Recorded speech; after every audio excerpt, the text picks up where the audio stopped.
जय श्री कृष्णा। मैं आचार्य ज्योति आप सभी का वैदिक एस्ट्रो केंद्र में स्वागत करती हूँ। सोचिए अगर आपके जन्म के समय ग्रहों और भावों से ये संकेत आपको मिल जाए कि आपकी शादी कब होगी, आपका लाइफ पार्टनर कैसा होगा और शादी के बाद आपका जीवन कितना स्मूथ या चैलेंजिंग हो सकता है, तो आप क्या कहेंगे? सुनने में थोड़ा सा मिस्टिकल लग सकता है, लेकिन वैदिक ज्योतिष में यह सब स्पष्ट रूप से दिखता है। और हाँ, यह सिर्फ पुराने जमाने का ज्ञान नहीं है, आज की जनरेशन के लिए भी ये बहुत रेलेवेंट है, क्योंकि यह सिर्फ भविष्य या प्रेडिक्शन का टूल नहीं है, बल्कि ये आपको समझने और इम्प्रूव करने का रोड मैप है। जैसे ही आप अपने भावों को समझ पाते हैं, अपनी लाइफ को समझ पाते हैं, जो एक्सपेक्टेशन आपकी कुंडली आपके लाइफ पार्टनर के रिगार्डिंग बता रही है, जो लाइफ पार्टनर आपसे एक्सपेक्ट कर रहा है, अगर आप उसको समझ जाएंगे तो आप सोचिए आपकी कितनी सारी प्रॉब्लम्स, आपकी कितनी सारी चीज़ें जो क्लैरिटी है रिलेशनशिप में, वो आपको कितना सही डायरेक्शन दे पाएगी। तो सबसे पहले इस भाव को समझने के लिए देखिए, किसी भी रिलेशनशिप, जो हमारे परिवार में हमारे जितने भी रिलेशनशिप है, उनका एक एक अलग अलग भाव है। तो अगर हम पर्टिकुलरली मैरिड लाइफ की बात करें, यानी आपकी मैरिज की बात करें, तो उसका भाव होता है सप्तम भाव। तो हम सबसे पहले सप्तम भाव को ही समझेंगे कि ये आपको क्या दर्शाता है, क्या बताता है, ताकि हम समझ पाए कि मैरिज क्या है, आपका पार्टनर्स की एक्सपेक्टेशन क्या हो सकती है, विवाह का योग किस प्रकार से बनता है, ये आप सप्तम भाव से कैसे जान सकते हैं। सप्तम भाव को आप ना अपना लाइफ पार्टनर जीपीएस की तरह समझ सकते हैं। ये भाव आपको बताता है कि शादी कब होगी, पार्टनर का स्वभाव कैसा होगा और वैवाहिक जीवन में कितना प्यार और अंडरस्टैंडिंग या स्ट्रगल रह सकता है। अगर जो आपका सप्तम भाव है या जो उसके स्वामी है, यानी जो आपका सेवेंथ लॉर्ड है, वो अगर अच्छे ग्रहों से जुड़ा हुआ है, तो शादी टाइम पर होने के योग बनते हैं और शादी की जो अवस्था होती है, यानी जो आपका वैवाहिक जीवन होता है, वो भी थोड़ा स्मूथ ही चलता है।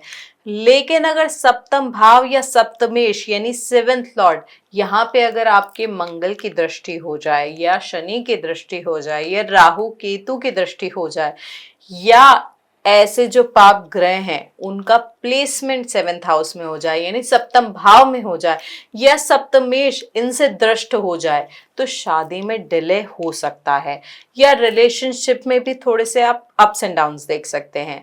मान लीजिए किसी के सप्तम भाव पर शनि और राहु की नजर है, यानी शनि और राहु की दृष्टि आपके सप्तम भाव पे है, इसका मतलब यह होता है कि शादी थोड़ी लेट हो सकती है, मैरिज लाइफ में चैलेंजेस आ सकते हैं। लेकिन अगर साथ ही साथ अगर आपका सप्तमेश और शुक्र मजबूत है, तो शादी समय पर होगी और पार्टनर सपोर्टिव और अंडरस्टैंडिंग मिल सकता है।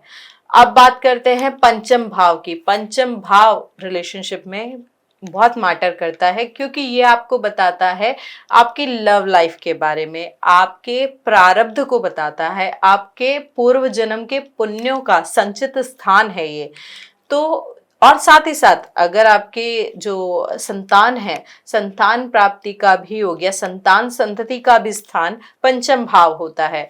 तो जो शुभ पंचम भाव वाला व्यक्ति होता है, वो प्यार में यानी लव में कॉन्फिडेंट होता है, रिलेशनशिप में फन और रोमांस रहता है, और शादी के बाद भी वो रोमांस, वो प्रेम बरकरार रहता है। लेकिन अगर आपका पंचम भाव पीड़ित हो जाए, तो प्यार में थोड़ी कमी आ सकती है, इमोशनल डिस्टेंस हो सकता है, और संतान सुख में भी थोड़े से चैलेंजेस आ सकते हैं। शुभ पंचम भाव वाला जातक जो होता है, वो डेटिंग फेज में भी कॉन्फिडेंट रहता है, प्यार में रिस्क लेने में कंफर्टेबल रहते हैं, और पार्टनर के साथ फन वाली उनका जो रिलेशन होती है, जो उनका अंडरस्टैंडिंग होती है, वो बैलेंस अप्रोच होती है, क्योंकि कोई भी पाप ग्रह या पाप दृष्टि उसके उस भाव को प्रभावित नहीं कर रही है। तो एक जो नेचुरल सेंस होता है कनेक्ट कर पाने का, रिलेट कर पाने का, उसमें ये व्यक्ति कर पाते हैं। वहीं अगर आपका पंचम भाव पीड़ित हो जाए, तो लोग ना रिलेशनशिप्स में कभी कभी इमोशनल डिस्कनेक्ट महसूस करते हैं। इसमें ये जो भाव है, देखिए विवाह के भाव को समझने के लिए एक ही भाव महत्वपूर्ण नहीं होता है, क्योंकि आपके जीवन के आयाम बहुत सारी चीजों से जुड़े हुए हैं। विवाह का जो आयाम होता है वो ना केवल आप पे, आपकी पार्टनर पे, वरन आपके परिवार पे, आपके होने वाली संतान पे, आपके इन लॉज के साथ, आपके प्रोफेशन के साथ, सबके साथ कनेक्टेड होता है।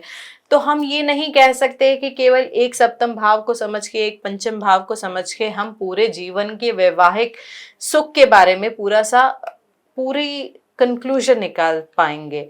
आपको अगर अपने इस विवाह भाव को डीपली समझना है तो पंचम भाव, सप्तम भाव, इसके अलावा दो भाव और हैं जो आपको समझने की जरूरत है। जैसे द्वादश भाव यानी 12th हाउस, यानी आपका जो 12वां स्थान होता है कुंडली से, लग्न से, यह भाव बताता है आपकी इंटीमेसी के बारे में, आपके फिजिकल कंफर्ट के बारे में। शादी केवल सोशल या फाइनेंशियल स्टेबिलिटी का मामला नहीं होता है, आपका म्यूचुअल कंफर्ट भी उतना ही इम्पोर्टेंट होता है और बहुत जरूरी होता है। अगर आपका द्वादश भाव शुभ है तो पार्टनर के साथ इमोशनल और फिजिकल बॉन्डिंग स्ट्रांग रहती है, लेकिन अगर शनि या राहु की दृष्टि है तो थोड़ी डिस्टेंस, ऑकवर्डनेस या डिससेटिस्फैक्शन भी आ सकता है। अब आते हैं हम चतुर्थ भाव और द्वितीय भाव पे। चतुर्थ भाव क्यों आपके लिए, मैरिड लाइफ के लिए इंपॉर्टेंट है? चतुर्थ भाव होता है आपकी मानसिक शांति का, आपके परिवार का, आपके मानसिक सुख का। और सेकंड हाउस यानी द्वितीय भाव होता है आपके कुटुंब का। तो जैसे मैंने बताया कि चतुर्थ भाव आपके ना केवल मेंटल पीस का होता है बल्कि आपके इमोशनल सेटिस्फैक्शन का भी होता है। तो अगर आपका चतुर्थ भाव स्ट्रांग है तो मैरिड लाइफ में होमली एनवायरनमेंट जो है आपका वो बहुत पॉजिटिव रहेगा। पार्टनर्स के बीच कॉपरेशन और अंडरस्टैंडिंग होंगी। लेकिन अगर यही भाव कमजोर हो जाए, यानी चतुर्थ भाव आपका कमजोर हो जाए, तो माइनर फाइट्स हो सकती है, इमोशनल अप्स एंड डाउन्स हो सकते हैं, और जो घर के फ्रंट पे स्ट्रेस है वो बढ़ सकता है। साथ ही साथ आपका जो द्वितीय भाव है, जो परिवार और फाइनेंशियल स्टेबिलिटी को दिखाता है, अगर ये मजबूत है तो पेरेंट्स, इन लॉज और आपका परिवार आपको सपोर्ट देगा आपके रिलेशनशिप में।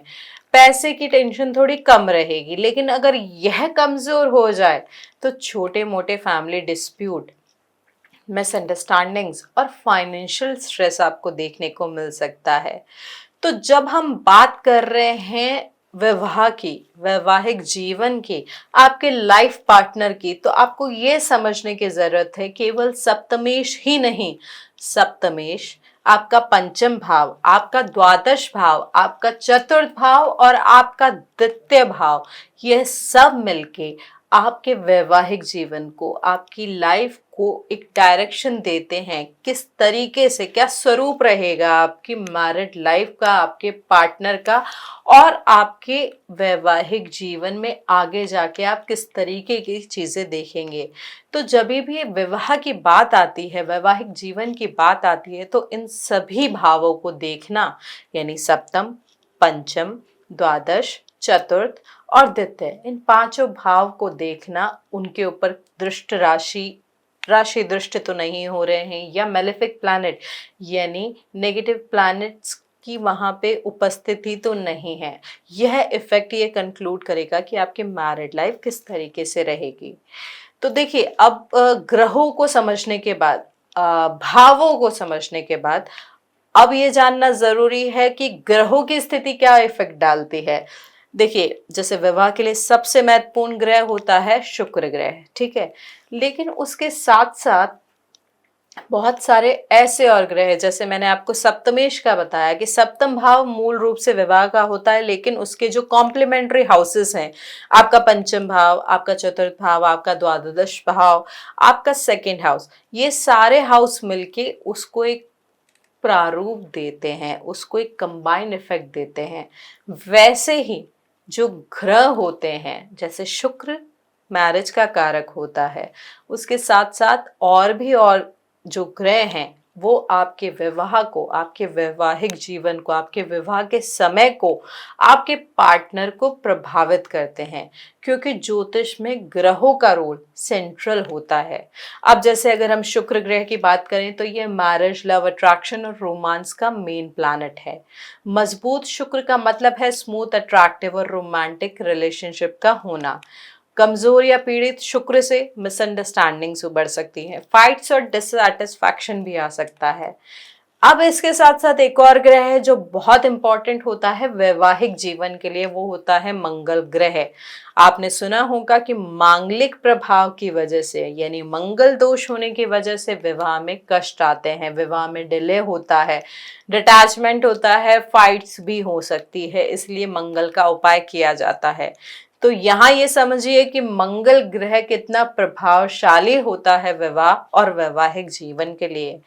यह एनर्जी आपके पैशन और फिजिकल कंपैटिबिलिटी का कारक होता है। शुभ मंगल आपको एक्साइटमेंट देता है, जेस्ट देता है, जॉय लेकर आता है। लेकिन अगर मंगल दोष है तो फाइट, आर्ग्यूमेंट और समटाइम मैरिज में भी डिले हो सकता है। अब मंगल को समझने के बाद यह सबसे इंपॉर्टेंट है कि हम ये जाने कि चंद्रमा का प्रभाव क्या होता है।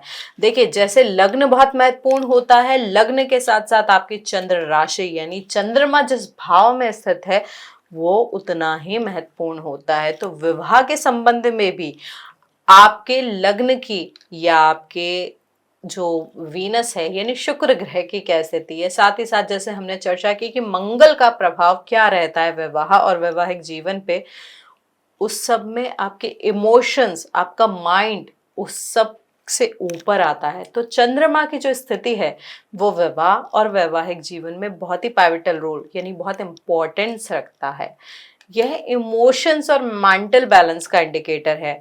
शुभ चंद्रमा आपको इमोशनल सपोर्ट देगा और पार्टनर की जो अंडरस्टैंडिंग है उसको बढ़ाएगा।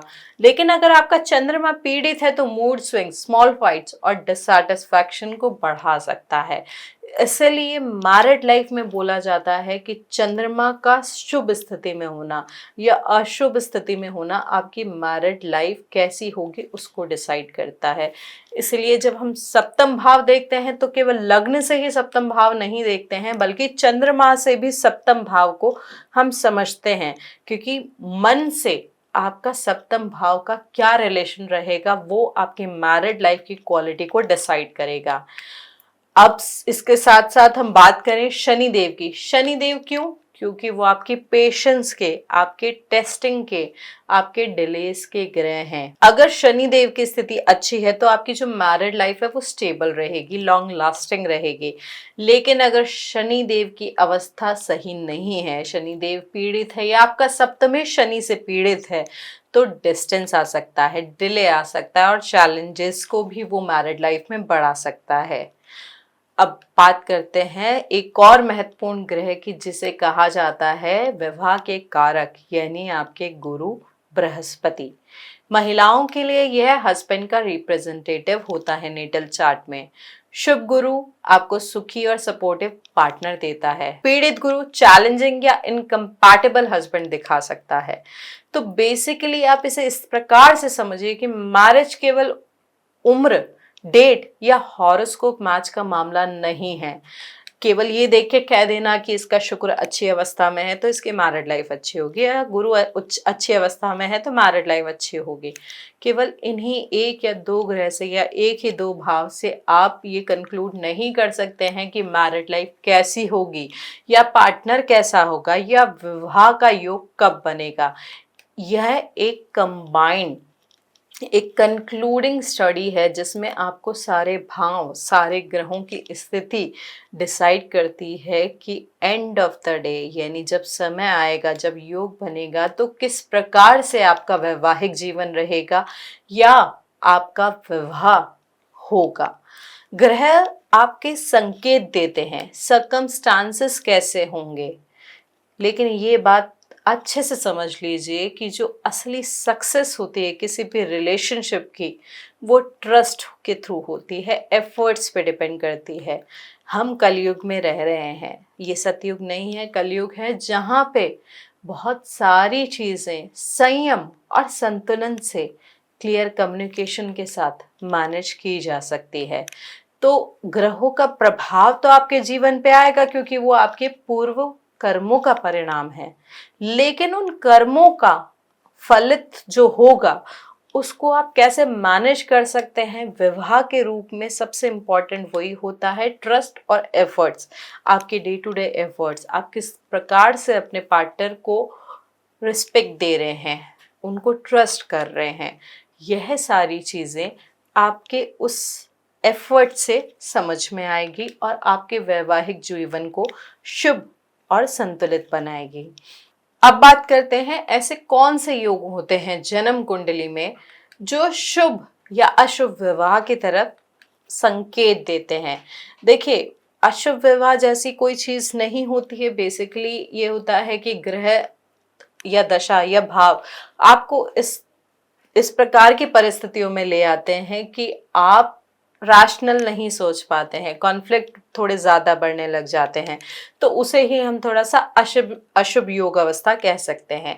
तो सबसे पहले हम समझते हैं कि शुभ योग अवस्था कौन सी होती है। जैसा मैंने आपको पहले बताया कि सप्तमेश और शुक्र की शुभ स्थिति, सब और उसके साथ साथ पंचम और सप्तम भाव में अच्छे ग्रहों का होना, द्वादश भाव पर शुभ ग्रहों का प्रभाव होना।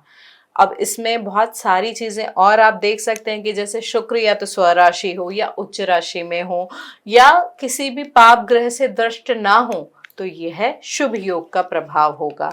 लेकिन इसी का अपोजिट क्या होगा, जो अशुभ योग हो जाएंगे।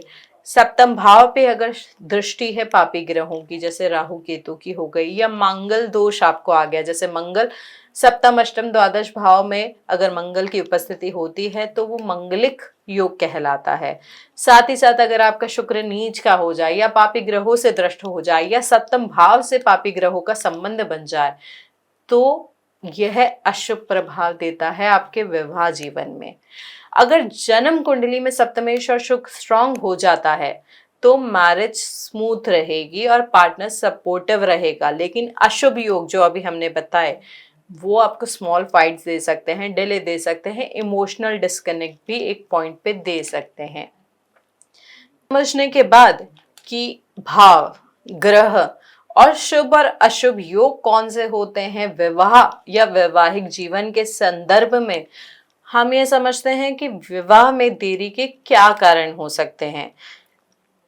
जैसे मैंने आपको बताया कि ज्योतिष में बहुत सिंपल एक्सप्लेनेशन होते हैं कई चीजों के। जैसे सप्तमेश पर अगर शनि की दृष्टि हो जो कि डिले के कारक हैं, या शनि से युक्त हो जाए सप्तमेश, या जो विवाह के कारक है शुक्र देव या गुरुदेव, इनकी स्थिति अगर आपके कुंडली में कमजोर हो जाए, साथ ही साथ अगर मंगल दोष आपके कुंडली में प्रभावी है, उसका परिहार नहीं हो रहा है।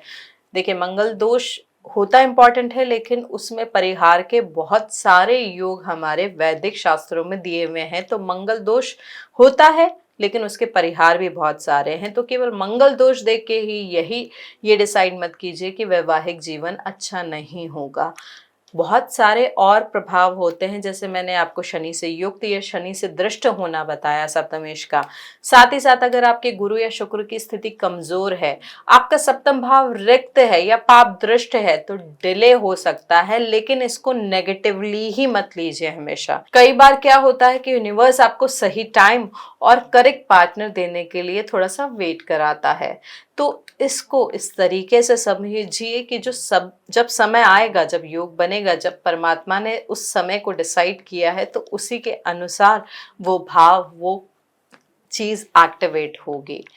अब इसके साथ साथ इंपॉर्टेंट होती है आपकी नवांश की कुंडली। देखिए, लग्न भाव को हमने समझ लिया, चंद्र कुंडली को समझ लिया कि चंद्र राशि से आपके सप्तम का क्या रहेगा, सप्तमेश या सप्तम भाव की स्थिति कैसी होनी चाहिए, जो विवाह के कारक है जैसे शुक्र ग्रह हो गए या गुरु ग्रह हो गए, इनका किस तरीके से आपके विवाह और वैवाहिक जीवन पे प्रभाव रहता है। यह एक और बहुत इंपॉर्टेंट चीज है नवांश कुंडली को देखना, क्योंकि नवांश कुंडली ही आपकी अंदर की स्थिति को दर्शाती है। इसे आप मैरिज और इंटीमेसी का माइक्रोव्यू मान सकते हैं। यहाँ शुभ ग्रह वीक पॉइंट्स को बैलेंस कर देते हैं। अगर कोई ग्रह आपके लग्न चार्ट में यानी आपके नेटल चार्ट में वीक अवस्था में है या शुभ पाप ग्रहों से दृष्ट है, तो अगर वो नवांश में जाके इम्प्रूव कर जा रहा है या नवांश में उसकी स्थिति शुभ हो जा रही है, नवांश में उसकी स्थिति एग्जॉल्टेड हो जा रही है, यानी यह उच्च का हो जा रहा है या स्वराशि हो जा रहा है, या जो पाप ग्रहों की दृष्टि है वो उसको नहीं दिख रही है, तो वो वीक पॉइंट बैलेंस हो जाते हैं। नवांश में शुभ ग्रहों की स्थिति लाइफ पार्टनर के साथ स्मूथ बॉन्डिंग देती है, अंडरस्टैंडिंग देती है और कंपैटिबिलिटी को भी बढ़ा देती है। वहीं राहु केतु या शनि की दृष्टि डिस्टेंस और माइनर कॉन्फ्लिक्ट लेकर आ सकती है। मान लीजिए कि आपकी बर्थ चार्ट में मंगल दोष है, जिससे आप मैरिज में डिले को देख रहे हैं, लेकिन नवांश कुंडली में वो स्ट्रांग है और शुक्र साथ के साथ अच्छा है। मतलब मंगल की स्थिति आपके जो लग्न चार्ट है उसमें तो ठीक नहीं है, लेकिन नवांश में आपके शुक्र की स्थिति बहुत अच्छी है। साथ ही साथ उसकी केंद्र या जो नवांश के पूरे भाव है उनकी स्थिति बहुत अच्छी है। तो इसका मतलब यह है कि आप पार्टनर के साथ पेशेंस रखें, कम्युनिकेशंस रखें और थोड़े एफर्ट करें, तो मैरिज लाइफ जिसमें थोड़े से अप्स एंड डाउन्स आ सकते थे वो स्मूथ और थोड़ी हैप्पी हो जाएगी। तो ये जो चीजें मैंने आपको बताई, चाहे वो भावों का हो, चाहे वो ग्रहों की स्थिति के या योग की स्थिति के अनुसार या आपकी नवांश कुंडली के अनुसार, किसी भी एक ग्रह एक भाव की स्थिति से आप ये नहीं कह सकते हैं कि मैरिड लाइफ कैसी होगी या पार्टनर कैसा होगा, या ये तो बहुत बड़ा इशू आ गया मेरी कुंडली में। ग्रहों का समग्र प्रभाव होता है किसी भी एस्पेक्ट पे, चाहे वो विवाह हो, चाहे संतान हो, चाहे आपका करियर हो। तो आज जब हम यहाँ विवाह की बात कर रहे हैं तो ये समझिए कि केवल एक ग्रह या केवल एक भाव आपके जीवन की, आपके वैवाहिक जीवन की या विवाह का जो जो आपका पार्टनर है उनको कंक्लूड नहीं करता है कि वो कैसे होंगे, या नेगेटिव ही होंगे या पॉजिटिव ही होंगे। ओवरऑल चार्ट को समझना, आपकी कुंडली को समझना, ग्रहों के प्रभाव को समझना, भावों के प्रभाव को समझना आपको ये समझाएगा कि वैवाहिक जीवन कैसा होगा या आपके पार्टनर से आपका रिलेशनशिप कैसा रहेगा। इसके साथ साथ हम एक दो चीज़ आपको और बताना चाहेंगे। विवाह के बहुत सारे स्वरूपों को हमने आज डिस्कस कर लिया। विवाह के बहुत सारे स्वरूपों को आज हमने डिस्कस कर लिया कि ग्रहों का प्रभाव क्या होता है, भावों का प्रभाव क्या होता है, योग का प्रभाव क्या होता है। अब बात करते हैं उपाय की और मॉडर्न रेमेडीज की। ये सब समझने के बाद कि भावों से, ग्रहों से या उन शुभ अशुभ अवस्था से क्या परिणाम हो सकता है आपकी मैरिड लाइफ में, या मैरिज कब हो सकती है, डिले हो सकता है या अर्ली मैरिज हो सकती है, इन सब को समझने के बाद ऐसी कुछ चीजें हैं जो हम कर सकते हैं अगर मैरिड लाइफ में कोई इश्यू आ रहा है। तो उसके लिए देखिए, सबसे पहले मैरिज का कारक होते हैं शुक्रदेव। शुक्रदेव को अगर आपको स्ट्रॉन्ग करना है तो फ्राइडे यानी शुक्रवार को व्हाइट आउटफिट पहने, परफ्यूम यूज करें, अपने पार्टनर या जो आपके मैरिड फ्रेंड्स हैं उनको स्मॉल गिफ्ट्स दें। अगर मंगल दोष है आपकी कुंडली में तो मंगल दोष के निवारण के लिए मंगलवार को हनुमान जी की पूजा करें, डिवोशन रखें, पूरी श्रद्धा भाव से उनको प्रार्थना करें इस दोष के निवारण के लिए। साथ ही साथ उससे भी बड़ी प्रैक्टिकल रेमेडी होती है अननेसेसरी आर्ग्यूमेंट्स को अवॉइड करना। कॉन्फ्लिक्ट होते हैं, मिसअंडरस्टैंडिंग होती है, लेकिन जिस तरीके से आप उसे हैंडल करेंगे वो आपके विवाह जीवन की नींव होगी। तो मंगल देव आपको कहते हैं कि अननेसेसरी आर्ग्यूमेंट्स को थोड़ा संतुलित भाव से क्लियर करें। साथ ही साथ आप चंद्रमा को अगर स्ट्रॉन्ग करना चाहते हैं तो मंडे को दूध का दान करें। पेरेंट्स और आपके बड़ों का सम्मान करें। शनिदेव से अगर आपको चाहते हैं कि शनिदेव की जो स्थिति है, जो कुछ प्रॉब्लम आपकी मैरिड लाइफ में क्रिएट कर रहे हैं, उसके लिए शनिवार को तेल का दान करें। उसके साथ साथ पेशेंस और माइंडफुलनेस प्रैक्टिस करें। अगर आप गुरु बृहस्पति को प्रसन्न करना चाहते हैं तो गुरुवार को पीली चीजों का दान करें और साथ ही साथ ग्रैटिट्यूड जर्नल लिखना शुरू करें। ग्रैटिट्यूड जर्नल क्या होता है? ग्रैटिट्यूड जर्नल होता है आप अपनी कृतज्ञता व्यक्त कर रहे हैं जो जीवन के विभिन्न आयामों पे प्रकृति ने, परिवार ने, आपसे जुड़े जितने भी लोग हैं उन्होंने आपको दी है। चाहे आपका जो पार्टनर है जो छोटी छोटी चीजें आपके लिए कर रहा है उसके प्रति कृतज्ञता अगर आप वर्बली नहीं एक्सप्रेस कर पा रहे हैं तो उसे लिखिए, ताकि ये यूनिवर्स जाने कि आप कितने थैंकफुल हैं उस पार्टनर के लिए, उस रिलेशनशिप के लिए। देखिए, वैदिक ज्योतिष केवल भविष्य बताने का साधन नहीं है, ये हमें इंसाइट देता है, समझ देता है, व्यक्तिगत विकास का मार्गदर्शन होता है वैदिक ज्योतिष। विवाह के संदर्भ में जो हमने विभिन्न आयामों पे आज चर्चा की है, यह रिलेशनशिप के डायनामिक्स को समझने में और बेहतर बनाने में मदद करता है। ग्रह और भाव संभावनाओं का संकेत देते हैं। असली सफलता आपके एक्शंस, समझदारी और प्रयासों पर निर्भर करती हैं। आज की जनरेशन के लिए सबसे महत्वपूर्ण सीख यही है कि ग्रह ट्रेंड्स और संकेत देते हैं। जन्म कुंडली में चुनौतियां भी हो सकती हैं, लेकिन सही कम्युनिकेशन, पेशेंस और म्यूचुअल रिस्पेक्ट के साथ कोई भी विवाह सफल और आनंदमय बन सकता है। एस्ट्रोलॉजी दिशा दिखाती है। असली मैजिक होता है आपकी अंडरस्टैंडिंग में, आपके प्रेम में और आपके धैर्य में। जो हमारे ग्रह हैं, जो हमें जैसे Jupiter, Venus, Mars, moon, Saturn यानी गुरु, बृहस्पति, शुक्र, मंगल, चंद्रमा, शनि, यह ग्रह संकेत देते हैं आपके पूर्व कर्मों का परिणाम क्या हो सकता है। वो आपको मार्ग दिखा रहे हैं, लेकिन जो राह है वो आपको तय करनी है। जो आपकी फ्री विल होती है उसको आपको एक्सरसाइज करना है रिलेशनशिप को इम्प्रूव करने के लिए।